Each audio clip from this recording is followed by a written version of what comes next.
Bismillahirrahmanirrahim. Assalamualaikum warahmatullahi wabarakatuh.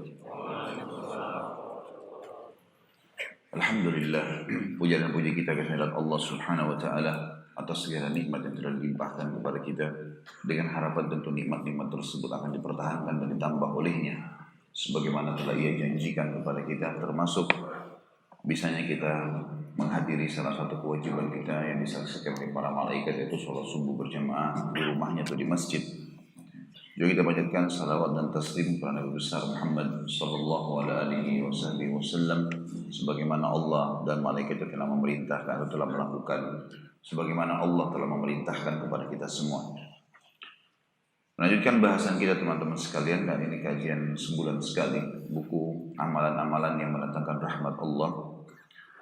Dan kita akan masuk ke amalan yang ke-10, masalah ihsan. Dan ini sebelumnya kita sempat membahas amalan ke-9 pada bulan yang lalu, masalah jihad dan hijrah di jalan Allah Subhanahu wa taala. Ihsan teman-teman sekalian, kalau secara letterlet, secara etimologi adalah perbuatan yang terbaik, atau bisa bermakna melakukan yang terbaik, atau melakukan sesuatu yang baik kepada orang yang terbaik di mata dia.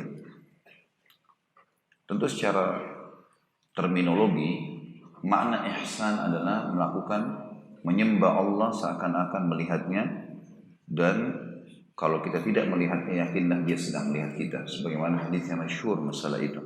Waktu Jibril alaihissalam datang kepada Nabi alaihissalam menanyakan tentang Islam, iman, dan akhirnya ihsan. Yang terakhir kemudian Nabi SAW waktu ditanya tentang ihsan, beliau mengatakan anta'budallaha ka'annaka tarah, fa in lam takun tarah fa innahu yarak. Engkau menyembah Allah seakan-akan engkau melihatnya, dan kalau kau tidak melihatnya maka pastilah dia akan melihatmu. Ini dari sisi definisinya. Tapi yang ingin kita tidak bertitik beratkan teman-teman sekalian, sebenarnya ihsan itu adalah melakukan sesuatu yang terbaik. Itu ihsan. Makanya makna daripada sabda Nabi SAW, engkau menyembah Allah seakan-akan engkau melihatnya, maknanya adalah engkau menyembah Allah dengan penuh keyakinan Allah sedang melihatmu. Maka lakukanlah yang terbaik. Saya kasih contoh rasional. Kalau seseorang di antara kita misalnya bekerja lagi sendirian, dengan bekerja kalau lagi diawasi atau dilihat oleh pengawas atau pimpinannya di kantor, bagaimana bentuk pekerjaan dia? Bagaimana ketulusan dia dalam mengerjakan perbuatan tersebut?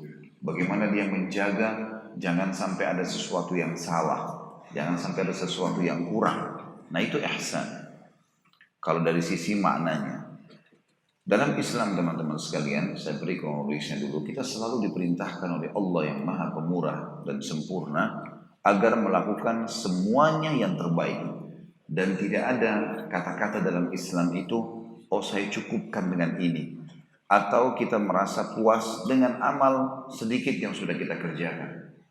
Selalu motivasi untuk mencapai kesempurnaan. Makanya ada istilah namanya afdal, atau istilah afdal dalam agama kita. Ada ibadah baik, tapi ada yang lebih baik lagi, afdaliyahnya, dijanjikan keutamaan lebih utama lagi, lebih besar lagi.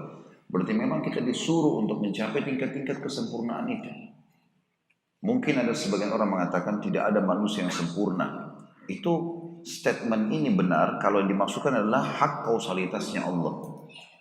Kalau kita anggap diri kita sempurna seperti sempurnanya Allah, mustahil itu, gak mungkin. Tapi kalau kesempurnaan kita bawa ke alam kita manusia, ada. Bahkan sangat ditekankan untuk itu. Sempurna dalam menuntut ilmu, sempurna dalam mengejar harta, sempurna dalam mengejar penampilan, boleh semuanya. Dalam Islam tidak ada yang dilarang. Malah kita tahu motivasi-motivasi memang ke situ semuanya. Semuanya ke situ. Islam tidak pernah membatasi misal masalah harta. Cukup kamu setiap muslim cukup untuk mendapatkan apa yang dia bisa makan sehari. Tidak pernah ada motivasi seperti itu. Tapi yang ada adalah motivasi yang sangat besar untuk mengejar harta yang terbanyak. Bahkan kata Nabi SAW, manusia yang terbaik adalah manusia yang dikaruniai oleh Allah ilmu dan harta. Lalu kemudian dia habiskan keduanya di jalannya. Sebagaimana sabda beliau alaihissalam dalam hadis yang sahih, di antaranya riwayat Imam Ahmad hadis ini, manusia ada 4 golongan Yang pertama yang paling afdal adalah manusia dikaruniai oleh Allah SWT ilmu dan harta lalu dia menghabiskan keduanya di jalannya. Berarti memang mengejar prestasi terbaik di situ adalah ibadah. Begitu pula kita tahu semua ayat yang berhubungan dengan masalah jihad sudah pernah kita jelaskan sebelumnya. Dimulai dengan bi amwalikum wa anfusikum. Harta kalian dan jiwa kalian, harta kalian dan jiwa kalian. Selalu saja motivasinya untuk mencari yang terbaik. Dan orang yang mengeluarkan zakat hartanya adalah orang yang telah memahami bagaimana cara menyempurnakan agamanya. Artinya dalam Islam, rukun Islam ada 5, kita sudah paham. Syahadat, sholat, zakat, puasa Ramadan, haji. Tapi di antara 3 ini dibagi 3 lagi oleh di antara 5 ini dibagi 3 oleh para ulama. Ada yang wajib, tidak ada toleransi di dalamnya. Seperti misalnya syahadat dan sholat. Bisa kufur kalau tanpa keduanya. Walaupun di dalam bab sholat ada khilaf atau penjelasan ulama tentang masalah meninggalkan sholat jahdan, pembangkangan yang jelas kekufuran itu jadi takasulan atau malas-malasan. Ini masih hukum ditakzir. Tapi dua-duanya bisa membawa pada kekufuran. Ini wajib, tidak ada toleransi. Yang kedua ada kewajiban tapi masih bisa diganti di hari yang lain bagi yang punya udzur, puasa Ramadan. Yang ketiga ada kewajiban tapi bagi yang mampu. Makna bagi yang mampu teman-teman bukan berarti seseorang sembunyi di kalimat itu mengatakan oh saya belum mampu, saya sekarang mustahik, biarkan aja saya mustahik seterusnya deh, saya belum muzaki. Nggak bisa. Targetnya bagaimana? Pada tahun lalu kita mustahik, penerima zakat, tahun depan saya harus jadi muzaki, saya harus yang mengeluarkan zakatnya. Selalu motivasinya begitu. Kita tahu dalam Islam misalnya motivasi hadis Nabi SAW, kalau di tangan kalian ada bibit tanaman dan kalian tahu besok kiamat, tanamkan. Abdullah bin Umar pernah menanam pohon kurma. Ini pohon kurma seperti kelapa, lama tumbuhnya dan lama nanti baru berbuah. Ditanya, sudah sangat tua, rambutnya sudah putih semua, jenggotnya sudah putih semua, sudah sangat tua di akhir hidup beliau. Ditanya oleh murid-muridnya, beberapa tabi'in yang berkata, wahai Ibnu Umar, untuk apa anda tanam pohon ini? Artinya masih bisa suruh yang lainnya, suruh murid, suruh siapa, untuk apa masih? Pohon kurma masih lama tumbuhnya. Kata beliau, saya tanam bukan buat saya, tapi untuk generasi setelah saya. Artinya ini akan menjadi sesuatu yang baik buat saya, jadi amal jariah. Sesuai dengan sabda Nabi SAW, tidak ada seseorang yang menancapkan bibit pohon, kemudian pohon itu tumbuh besar, kecuali yang bernaung di bawahnya. Baik manusia, jin, hewan-hewan, serangga, ulat lah. Kalau kita masuk dalam bahasa itu ya, artinya serangga masuk dalamnya, yang memakan daunnya, yang bernaung di bawahnya, yang memakan buahnya, kecuali akan menjadi pahala buat dia. Jadi selalu ada motivasi menjadi orang yang terbaik, orang yang terbaik. Ya. Jadi bukan cuma sekedar asal jadi. Dalam masalah ibadah, Nabi SAW motivasi kita untuk sholat sempurna, kejar pahala yang terbaik. Dalam masalah jihad, disuruh mati sampai mati syahid, kejar yang terbaik. Bukan hanya sekedar datang kejar pahalanya atau ghanimahnya. Enggak, bagaimana target pertama yang terbaik dulu. Kalau enggak dapat baru pindah yang baik. Gitu kan.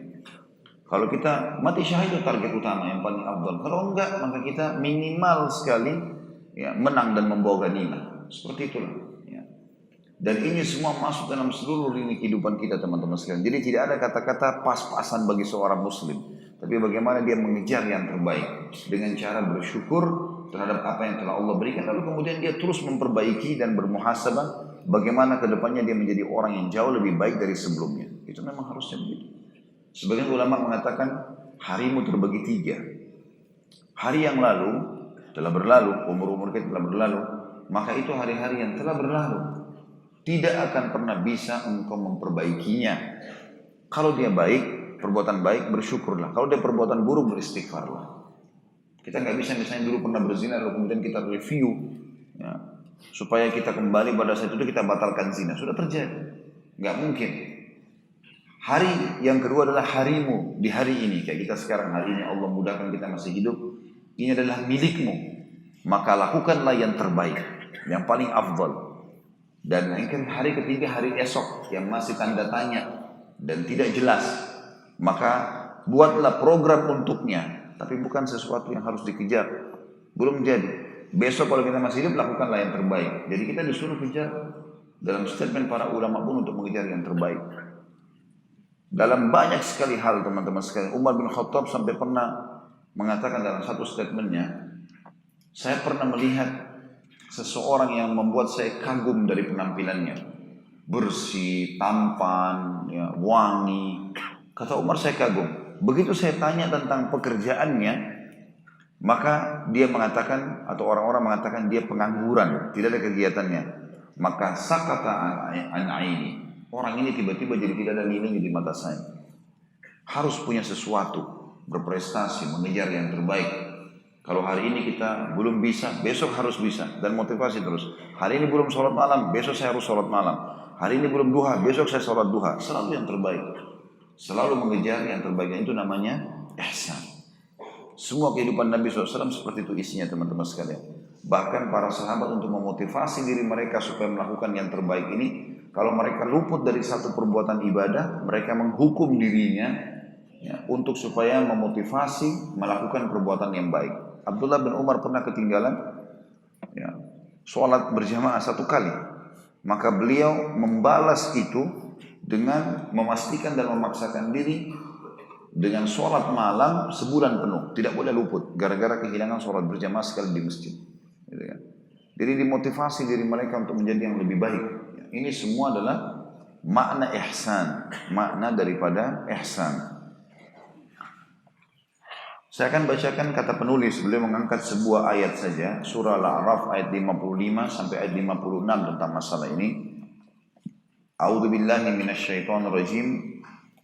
Ud'u rabbakum tadarruan wa khufyah, innahu la yuhibbul mu'tadin. Wa la tufsidu fil ardi ba'da islahiha wad'uuhu khawfan wa tama'a, inna rahmatallahi qaribun minal muhsinin. Saksi bahasan kita akhir potongan ayat, inna rahmatallahi qaribun minal muhsinin. Berdoalah kepada Rabb kalian dengan berendah diri dan suara yang lembut. Sesungguhnya Allah tidak menyukai orang-orang yang melampaui batas, dan janganlah kalian atau kamu membuat kerusakan di muka bumi sesudah Allah memperbaikinya. Dan berdoalah kepadanya dengan rasa takut tidak diterima oleh Allah dan harapan akan dikabulkan. Sesungguhnya rahmat Allah sangat dekat kepada orang-orang yang berbuat baik. Jadi ada kalimat inna rahmatullahi, karena buku kita membahas tentang amal-amal yang mendatangkan rahmat Allah. Sangat dekat artinya selalu bersama orang-orang yang muhsinin, orang-orang yang melakukan perbuatan yang terbaik. Allamah Sa'di, salah satu ahli tafsir, menyebutkan termasuk dalam doa, makna ayat ini tentunya doa permohonan atau doa al-mas'alah dan doa ibadah atau doa ibadah. Jadi yang maksud dengan doa masalah adalah teman-teman kalau punya hajat khusus kepada Allah SWT, misalnya kita minta disembuhkan penyakit, minta di apalah ya, dimudahin pernikahan, dimudahin panjang umur, dimudahin masuk surga, ini namanya doa masalah. Kita minta hajat-hajat kita ya secara khusus, maka lafaz-lafaznya memang kita yang susun biasanya. Ya Allah sembuhkanlah penyakit saya yang ini, ya Allah mudahkanlah saya menikah sama si fulan dan seterusnya. Ini bahasa kita. Kalau doa ibadah, semua tentu ibadah doa.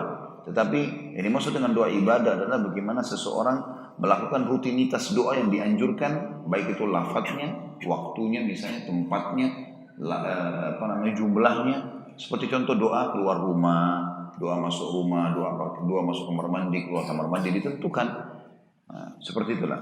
Kata As-Sa'di yang dimaksud dengan potongan ayat pertama, ud'u rabbakum tadarruan wa khufyah, doa di sini adalah bahan komunikasi antara seorang hamba dengan Tuhannya, dibagi dua tadi, dan dua-duanya dianjurkan untuk dilakukan. Allah Subhanahu wa taala memerintahkan agar berdoa kepadanya dengan tadarru'. Ada syarat. Salah satu syarat diterimanya doa adalah tadarruan dan khufyah.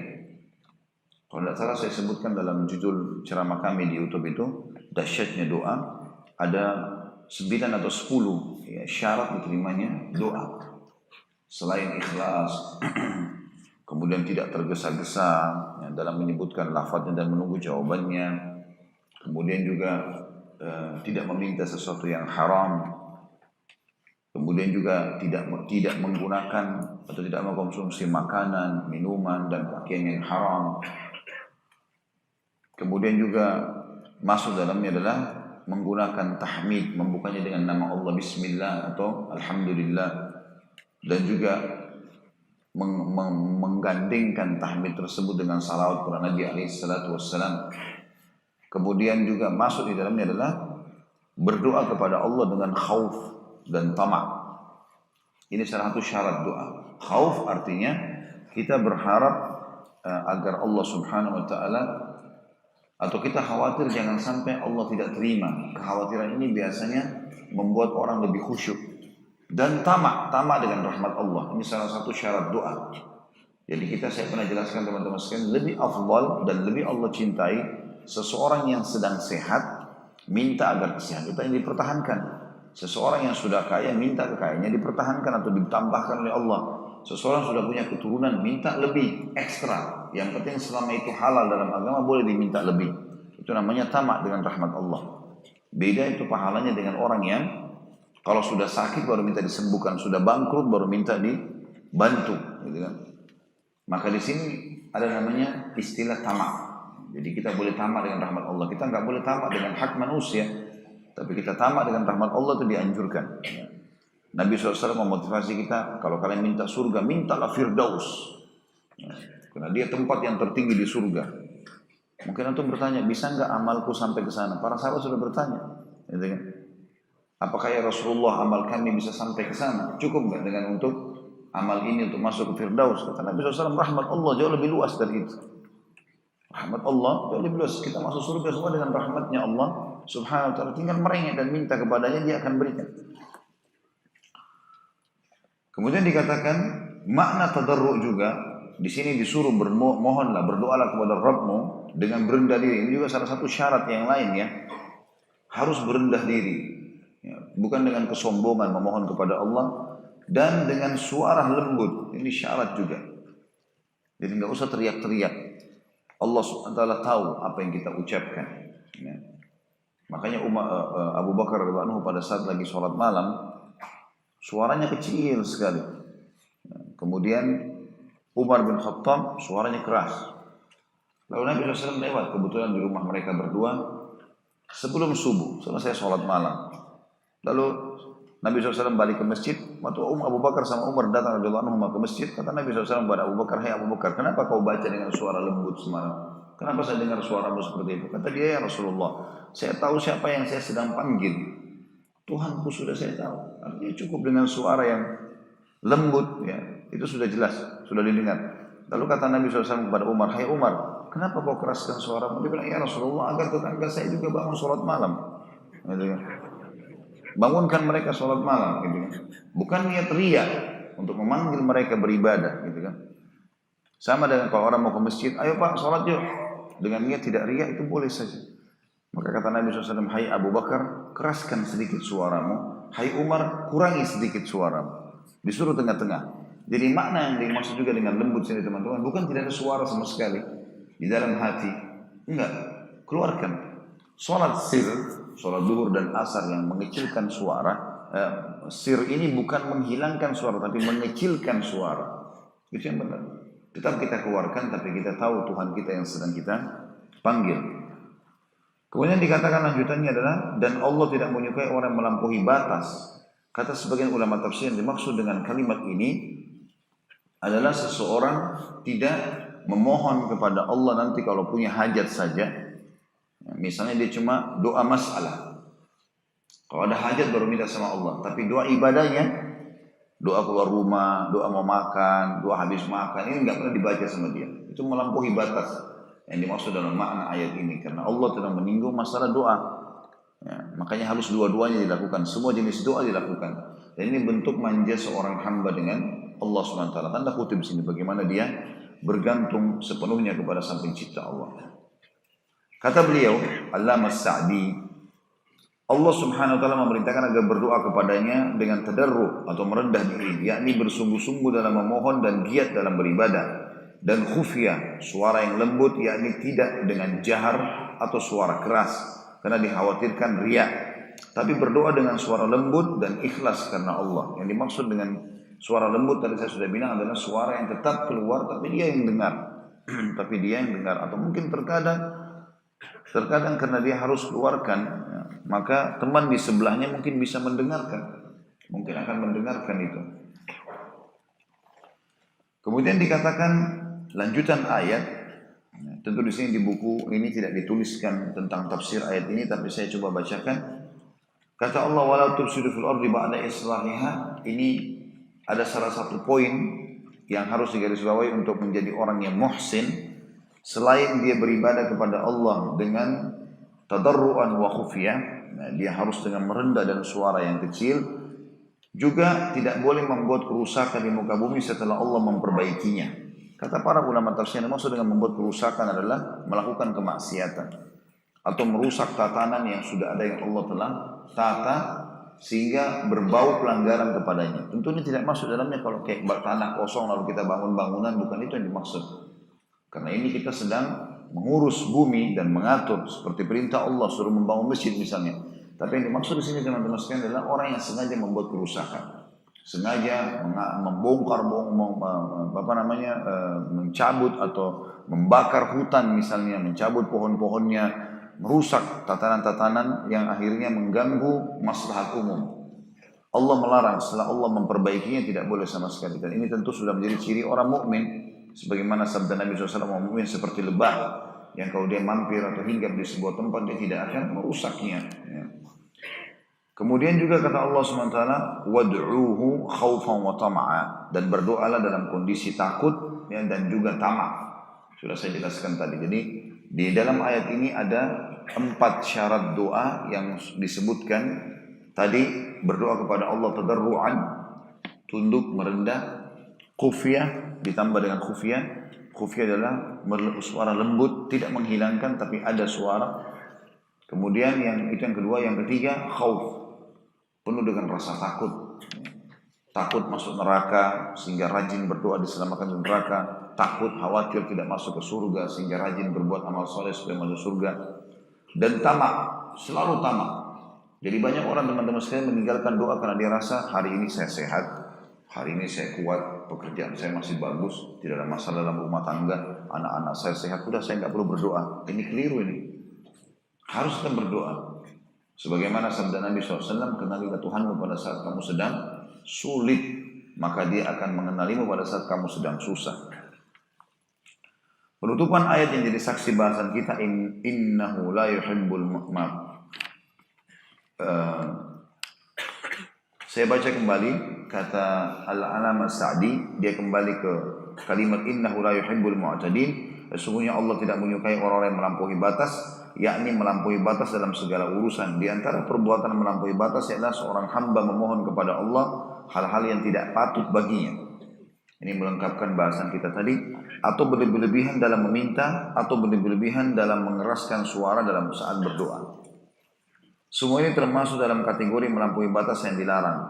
Dan dikatakan wala tufsidu fil ardi, dan janganlah kalian membuat kerusakan di muka bumi dengan melakukan kemaksiatan ba'da islahiha, sesudah Allah memperbaikinya dengan ketaatan. Karena kemaksiatan itu merusak akhlak, amal dan rezeki. Sebagaimana Allah berfirman dalam surah Ar-Rum ayat 41. A'udzu billahi minasyaitonir rajim. Dhaharal fasadu fil barri wal bahri bima kasabat aydin nas.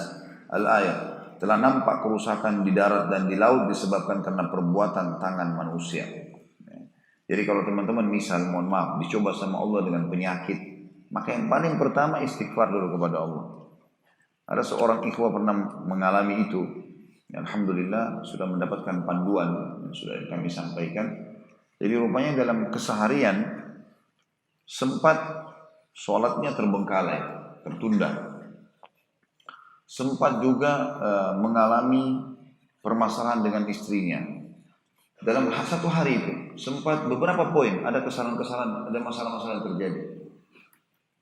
Dan maaf, dia lalaikan sholatnya, gampang dia nanti.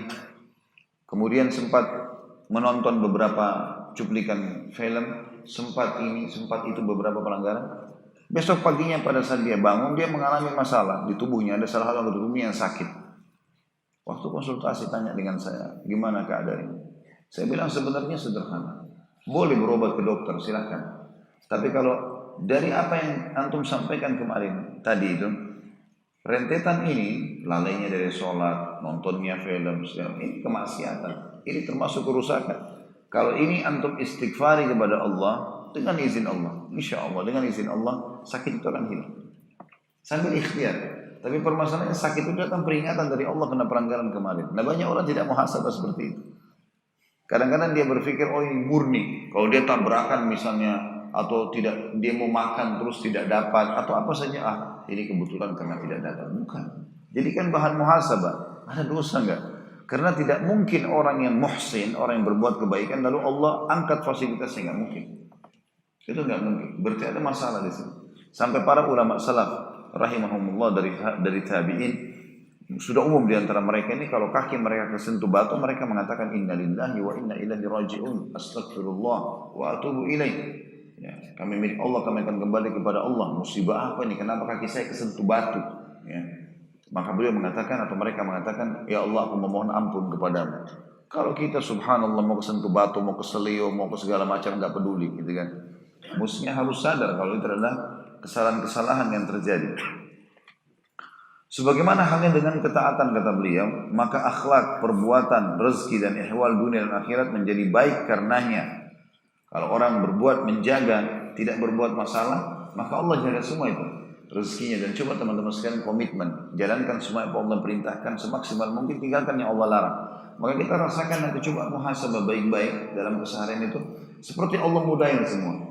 Mau keluar, alhamdulillah tidak ada masalah dengan kendaraan. Mau makan, Allah mudahkan dapat. Apa saja semua dipenuhi seharian penuh. Yang penting jaga hubungan dengan Sang Pencipta Allah Subhanahu wa taala. Dan makna kata beliau, wad'uhu khaufan wa tama'a, berdoalah kepadanya dengan rasa takut dan harapan, yakni takut terhadap azabnya dan mengharapkan pahalanya.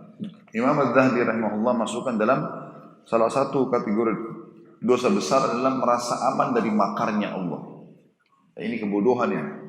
Kalau ada orang merasa bahwasanya dia aman dari makarnya Allah, Allah tidak akan hukum dia karena pelanggaran-pelanggaran yang dilakukan, ini kebodohan. Sehingga dia terus lalai, dia tidak mau melakukan ketaatan. Ini pasti kebodohan, karena dia akan dihukum oleh Allah dengan perbuatan tersebut. Dan sudah sering saya ulangi teman-teman sekalian, setiap perbuatan pelanggaran itu akan dihukum oleh Allah lebih berat daripada perbuatannya. Orang berzina sejam di kamar hotel bisa dicoba sama Allah 10 tahun penyakit atau 1 tahun penyakit. Hanya akibat dari 1 jam perbuatannya. Atau dia berbohong sekali, Allah SWT bisa berikan dia sekian, mungkin cuma bohong berapa detik, tapi ternyata Allah buat dia coba seharian, mungkin dia sumpah 2 hari, 3 hari, seminggu. Allahu a'lam. Kemudian dikatakan, tentu dia takut terhadap azabnya dan mengharapkan pahala, mengharap amalannya diterima dan takut amalannya ditolak. Ini makna daripada mengamalkan. Bukan doa seorang hamba yang mendikte Rabbnya dalam keadaan kagum pada dirinya sendiri dan menempatkan dirinya melebihi kedudukan yang semestinya, atau doa orang yang lalai. Jadi ada orang subhanallah mendikte Allah. Saya tidak tahu bulan lalu saya pernah jelaskan atau tidak pengalaman Dr. Ziyad, semoga Allah jaga beliau, salah satu ulama yang ada di Jordan sekarang, salah satu dosen guru besar di Universitas Yarmouk di Jordan. Datang ada daurah di Indonesia. Kebetulan masyayikh ini, para ulama ini kalau datang di Indonesia sebelum beliau-beliau mengisi daurah untuk para dai, biasanya disebar di kota-kota yang mau menerima. Saya kebetulan setiap 2 bulan sekali ada tabligh akbar rutin di Makassar, dan masya Allah yang hadir banyak sekali. Maka saya tunggangi keadaan jemaah yang memang sudah mau datang. Saya mengatakan, Syekh silakan. Dia beliau datang, saya terjemahkan. Beliau membahas kalimat yang sangat bagus sebenarnya, banyak sekali nasihat yang mutiara salaf yang sangat bagus. Di antaranya bahasan tidak boleh mendikte Allah. Dan dia bilang, saya punya pengalaman saudaraku sekalian. Didengarkan sama-sama ikhwan dan saya terjemahkan. Beliau bilang, saya waktu baru menikah sempat mengatakan, ya Allah jangan karuniakan aku anak kecuali laki-laki. Ya Allah jangan karuniakan aku anak kecuali laki-laki. Ini dia bilang doa saya. Dia berikan contoh tentang masalah tidak boleh mendikte Allah, dan sangat bagus contohnya. Dia bilang pengalaman saya pribadi, 5 kali istri saya melahirkan keguguran terus. 5 kali istri saya hamil keguguran terus. Ternyata selama 5 kali itu di USG itu anak perempuan. Karena dia minta sama Allah, ya Allah jangan karuniakan aku anak kecuali laki-laki, gugur semua 5. Sampai 5 kali dia bilang. Dia bilang sampai saya ketemu Syekh saya, Syekh Albani. Ini kebetulan murid langsung Syekh Albani rahimahullah. Maka kata beliau, saya ketemu langsung, saya katakan, Syekh tolong doakan saya. Istri saya sudah 5 kali keguguran. Ya, harapan saya anak laki-laki. Dia bilang, guru saya, Syekh saya berkata, semoga Allah memberikan kepadamu keturunan yang baik-baik. Syekh nggak bilang semoga Allah berikan kau anak laki-laki, anak perempuan. Semoga Allah berikan keturunan yang baik. Sudah Allah yang lebih tahu. Kamu ini lebih cocok dapat anak laki-laki, anak perempuan itu urusan Allah. Dia bilang, baiklah. Syekh saya sudah doakan dengan hikmah Allah, istri saya hamil lagi. Ini yang ke-6. Dan akhirnya melahirkan anak perempuan. Saya terima anak perempuan. Sampai sekarang dia bilang anak saya 7. Anak beliau 7. Di antara itu tercampur antara laki-laki dan perempuan. Dan semenjak itu saya tidak berani lagi masuk ke zona itu ya. Maksudnya untuk mendikte Allah, ya Allah kasih saya yang begini saja, kasih saya yang begini saja. Beliau sih kasih contoh-contoh. Beliau mengatakan di antaranya, kalau orang minta jodoh misalnya, ini yang bujang-bujang. Ya Allah karuniakanlah aku wanita yang salihah. Udah urusannya Allah deh. Nanti Allah lebih tahu, oh yang kamunya lebih cocok dengan yang tampangnya begini, yang akhlaknya begini, udah. Maka itu yang terbaik kalau Allah sudah pilihkan. Ya Allah saya mau yang tinggi, yang putih, yang cantik, yang kaya, yang pintar, yang begini. Ternyata di lokasi kita tidak ada orang itu, jadi sudah tertunda terus. Jadilah bujang lapuk akhirnya. Jadi lebih baik minta secara global kepada Allah Subhanahu wa taala, walaupun boleh kita meminta kepada Allah, ya Allah mudahkanlah aku misalnya pindah ke kota ini. Boleh saja. Tapi lebih baik kita minta keberkahan, ya Allah tunjukkanlah yang terbaik untukku dalam pekerjaan ini misalnya. Tunjukkanlah yang terbaik aku dalam pernikahan, tunjukkanlah aku terbaik dalam pekerjaan, dalam ini, dalam itu. Kita minta kepada Allah secara global. Maka itu jauh lebih baik dalam masalah ini. Karena bahaya kalau sampai mendikte Allah, Allah Subhanahu wa taala lebih tahu. Dan Allah pun kasihan sama kita, maka Allah tidak memberikan. Seperti kalau Syekh Ziyad tadi, dia minta anak laki-laki. Tapi memang takdirnya Allah anak perempuan, 5 kali hamil anak perempuan semua. Keguguran anak akhirnya. Gitu kan? Kuasa Allah Subhanahu wa taala. Beliau mengatakan di sini penulis buku setelah menjelaskan tadi perkataan Allamah Sa'di rahimahullah tentang tafsir Al-Qur'an yang sudah kita baca tadi, surah Al-A'raf 55 sampai 56. Beliau mengatakan beberapa poin dari adab-adab doa yang disebutkan oleh Allah SWT ialah berdoa dengan ikhlas karena Allah, berdoa dengan suara lembut, hati dalam keadaan takut lagi berharap, bukan lalai, merasa aman dan tidak peduli apakah doanya dikabulkan atau tidak. Artinya ini beberapa syarat yang beliau bilang diambil dari ayat. Tapi saya sudah katakan ada beberapa syarat mutlak dalam masalah diterimanya doa. Kalau teman-teman yang menganggap doanya belum diijabah sama Allah, maka jawabannya tentu dari poin-poinnya ada syaratnya. Yang pertama ikhlas kepada Allah SWT, harus. Dalam Al-Quran Allah berfirman, A'udzubillahi minasyaitonir wad'u rabbakum, dalam ayat itu, Wadu'uhu mukhlishina lahuddin, kama bada'akum ta'udun. Berdoalah kalian kepada Tuhan kalian dengan ikhlas, sebagaimana kalian diciptakan pertama kali, kalian juga akan dikembalikan. Kemudian juga syarat doa harus mengucapkan, harus tidak tergesa-gesa. Ya, sebagaimana sabda Nabi SAW, yustajabu li ahlikum malam ya'jal, diterima doa seseorang kalian selama dia tidak tergesa-gesa. Para sahabat berkata, kaifa ya'jal ya Rasulullah, dalam hadis Bukhari, bagaimana dia tergesa-gesa ya Rasulullah? Kata Nabi SAW, yaqulu da'utu wa lam yustajabu li fatarakat du'a. Dia bilang saya sudah berdoa lalu tidak ada ijabahnya, maka dia tinggalkan doa. Ini dianggap orang yang terburu-buru. Yang ketiga, tidak boleh minta hal yang haram. Ya. Karena Nabi SAW bersabda, Inna Allah tayyibun la yaqbalu illa tayyiba. Allah itu suci, sempurna, tidak terima kecuali yang sempurna. Yang keempat, tidak boleh makanan, minuman, pakaian haram. Hadis yang sudah masyhur. Yang kata Nabi SAW dalam hadis yang sahih, riwayat ahli sunan diantaranya hadis ini, bagaimana seseorang diterima doanya, seseorang yang rambutnya acak-acakan, bajunya kotor, tidak pakai alas kaki, dia mengatakan ya Allah berikan sementara makanan, minuman, pakaiannya haram. Kemudian yang kelima, harus memulai dengan memuji Allah, nama Allah. Ini harus diucapkan. Karena kata Nabi SAW, semua kullu amrin la yubda bismillah fahuwa aqta. Semua perkara yang tidak dimulai dengan bismillah maka terputus dari rahmat Allah atau nama Allah, bisa memuji dengan alhamdulillah misalnya. Yang keenam, membaca salawat kepada Nabi SAW. Ini juga harus. Yang kata Nabi SAW, semua doa dalam hadis riwayat Imam Ahmad dengan sanad sahih, semua doa yang tidak membaca salawat kepada aku akan terhijab, tidak akan diterima. Yang ketujuh, syaratnya ada di sini. Dia harus Berdoa dengan Allah Subhanahu wa taala dengan tadarru', dengan merendah diri kepada Allah. Tahu dirinya seorang hamba yang butuh, gitu kan.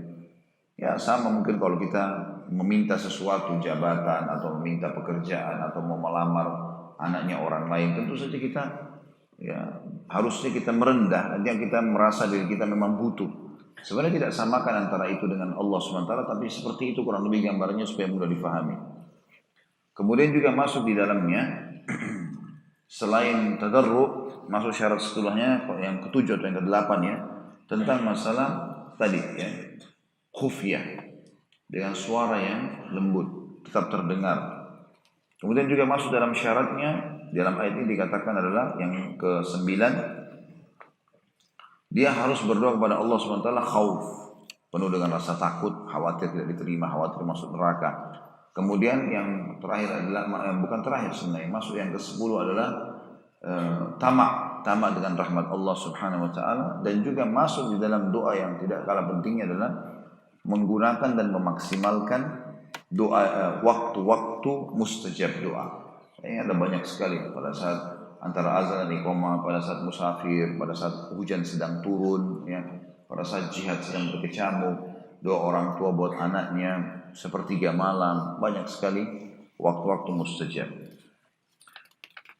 Kata penulis di sini, inilah berdoa dengan sempurna, karena sempurna dalam semua ibadah ialah mencurahkan segala upaya di dalamnya dan melaksanakannya dengan sempurna tanpa ada kekurangan sedikit pun di dalamnya. Karena itu Allah SWT berfirman, Inna rahmatullahi qaribun minal muhsinin. Sesungguhnya rahmat Allah sangat dekat dengan orang yang berbuat baik dalam beribadah kepada Allah dan juga berbuat baik kepada para hamba Allah.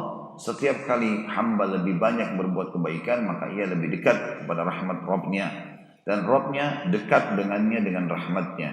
Di dalamnya terdapat anjuran yang sangat jelas untuk berbuat baik atau melakukan kesempurnaan. Tentu semua ini saya bacakan tadi susunan daripada tafsir As-Sa'di diangkat oleh penulis, tapi saya sudah sisipkan dan tambahkan banyak hal. Kesimpulan dari amal yang ke-10 adalah bagaimana seorang muslim melakukan sesuatu yang terbaik dan selalu kejar. Kalau hari ini belum bisa, besok. Dalam kaidah agama kita dikatakan, apapun yang tidak dijangkau semuanya, maka jangan kehilangan sebagiannya. Ma la yudrak kullu, ya, tidak boleh yutrak ba'd. Ya. Apapun yang tidak didapatkan semuanya, maka jangan kehilangan sebagiannya. Gitu ya. Dan ada kaidah juga penting teman-teman sekalian. Kalau kita mau mengerjakan sebuah perbuatan dan mencapai pada tingkat kesempurnaan, maka mulailah tanpa harus melihat jumlah daripada pekerjaan itu. Ini kaidah penting. Jadi misalnya kita mau sholat malam dibangun, biasanya syaitan membebankan kita supaya kita merasa berat.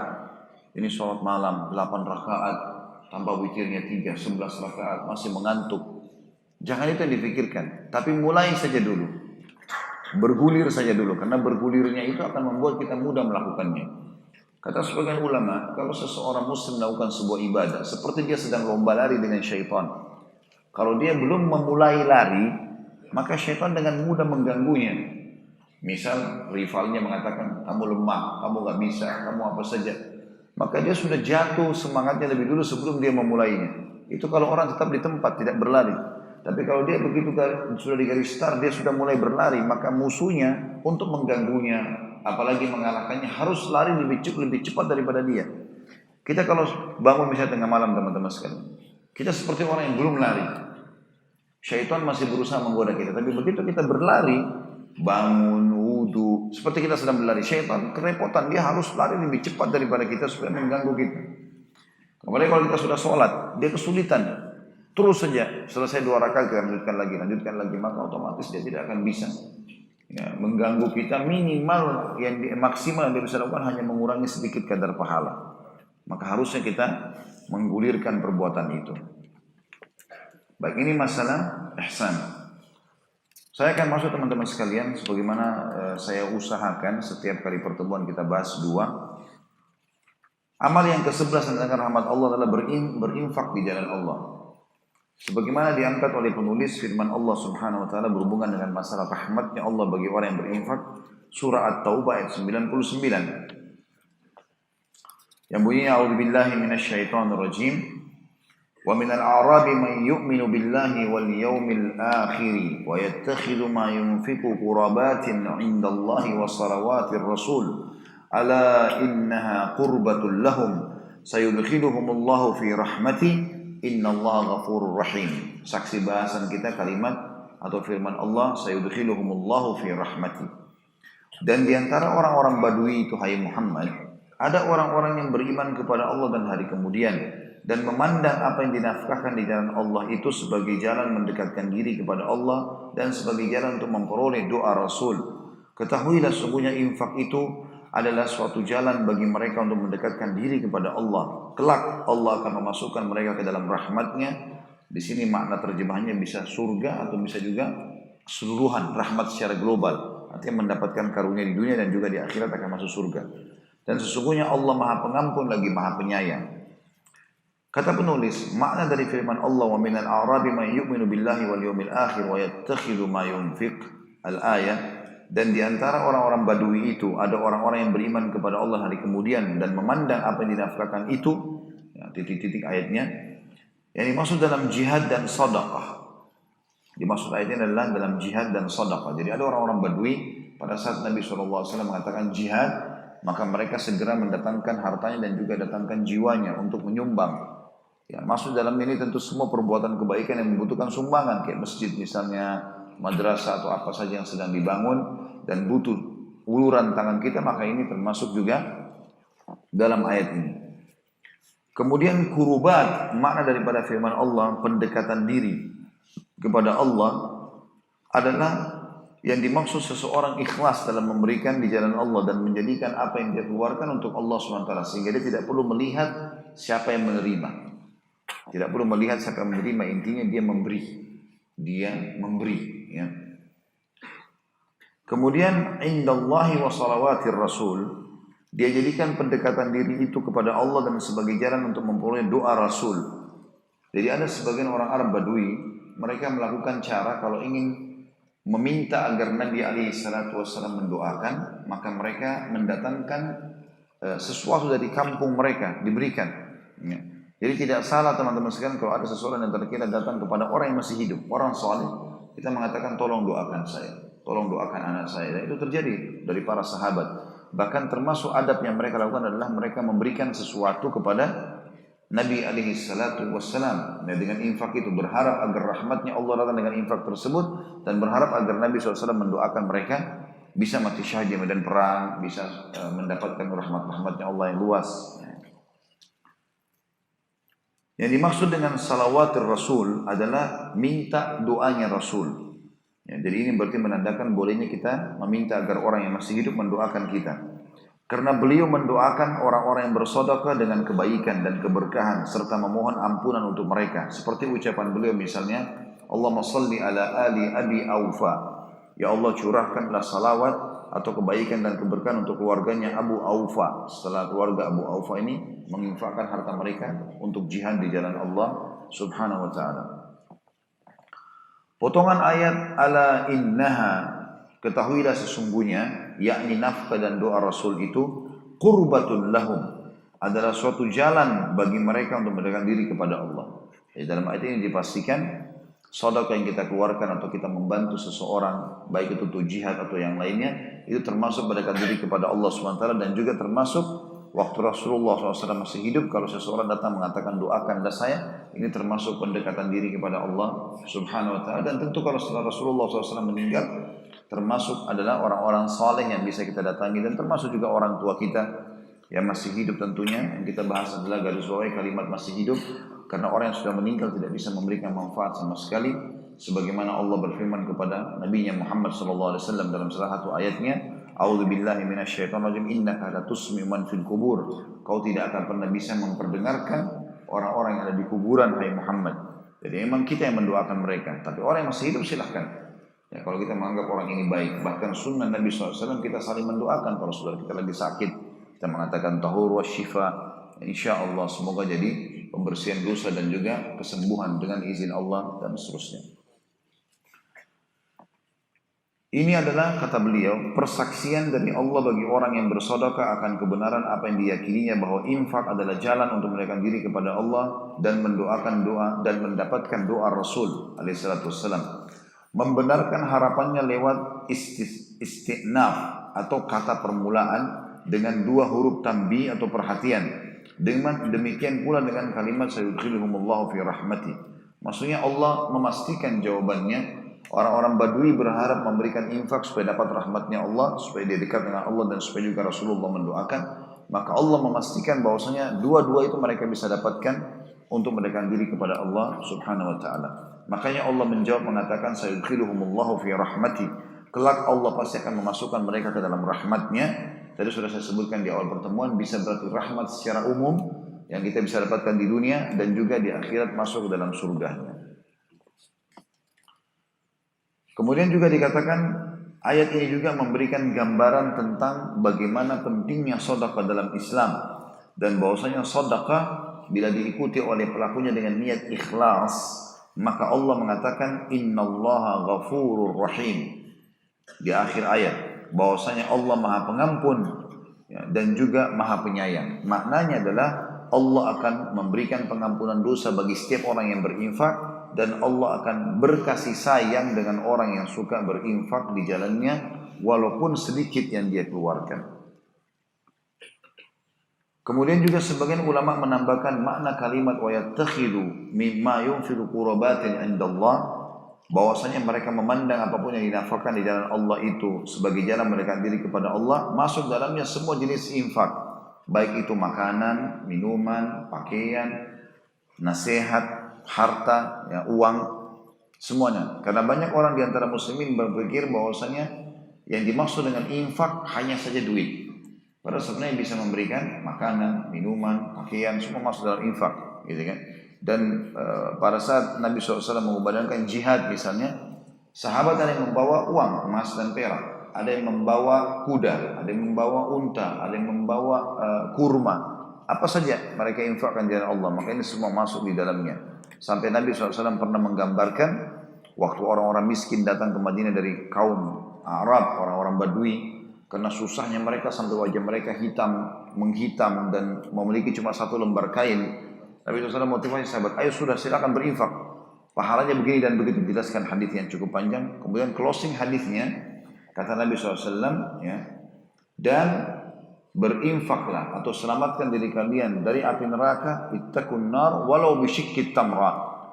Selamatkan diri kalian dari api neraka walaupun dengan syik tamr. Syik ini kata ulama dua maknanya. Bisa berarti syik tamr itu adalah kulit kurma, jadi kurma, satu butir kurma, kita cuil sedikit kulitnya, itu namanya syik tamra. Makna hadis adalah kata Nabi SAW kepada para sahabat, kalau seandainya kalian tidak memiliki di rumah kalian kecuali sebutir kurma, tetap infakkan. Ambil walaupun secuil kulitnya, bawa ke sini. Makna yang lain adalah syikut tamar adalah membagi dua kurma itu. Membagi duanya, setengahnya makan, setengahnya kasih di jalan Allah subhanahu wa ta'ala. Dan Uwais al-Qarni rahimahullah selalu melakukan itu walaupun beliau orang miskin, yang dikenal dengan afdal tabi'in. Karena beliau hidup di masa Nabi SAW beriman tapi tidak sempat lihat Nabi SAW, maka beliau miskin hidupnya, susah. Lalu beliau sering mengambil sisa makanan di sampah-sampah. Caranya beliau bersihkan, kemudian beliau panaskan kembali, dirapikan, lalu dibagi dengan orang yang miskin seperti beliau, dibagi dua. Jadi saking luar biasanya infak itu tidak harus menunggu orang itu kaya dan dia berusaha mengeluarkan apapun. Masuk dalamnya juga teman-teman sekalian mewakafkan, ya, wakaf tanah, wakaf apa saja ya. Termasuk Umar bin Khattab pernah membeli seekor kuda dan mengatakan atau menulis di badannya sabilillah. Ini dikeluarkan di jalan Allah subhanahu wa ta'ala.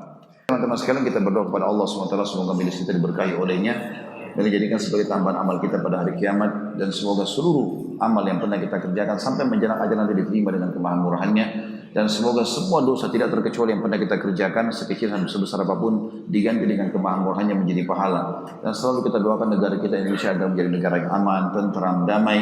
Seluruh umat Islam di bawah naungan ukhuwah Islamiyah, diangkat perselisihan di antara mereka dan mereka beribadah sesuai dengan Quran dan Sunnah. Dan semoga semua yang fasik diberikan petunjuk kepada ilmu syar'i yang benar sehingga mereka taubat nasuha, dan semua non muslim juga diberikan hidayah kepada Islam. dan semoga seluruh pemimpin negara ini tidak terkecuali dari pemimpin presiden sampai ke seluruh wilayah di Indonesia diberikan hidayah kepada Allah dan juga kekuatan iman dan ilmu syar'i yang benar sehingga mereka bisa menjalankan amanah dan lepas tanggung jawab pada hari kiamat.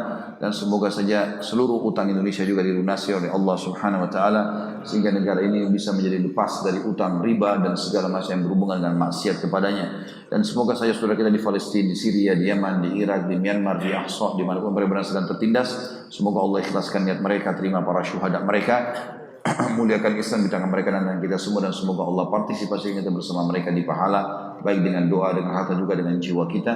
Dan semoga Allah yang maha kuasa, yang saya kan sedang melihat kita sekarang karena dia maha melihat, dan mendengar kita karena dia maha mendengar, agar menyatukan kita semua di surga firdausnya tanpa hisab, sebagaimana sudah di majelis ilmu yang mulia ini. Kalau sudah benar dari Allah, pastinya. Kalau ada salah saya mohon dimaafkan. Subhanakallahumma bihamdika asyhadu an la ilaha illa anta astaghfiruka wa atubu ilaik. Wassalamualaikum warahmatullahi wabarakatuh.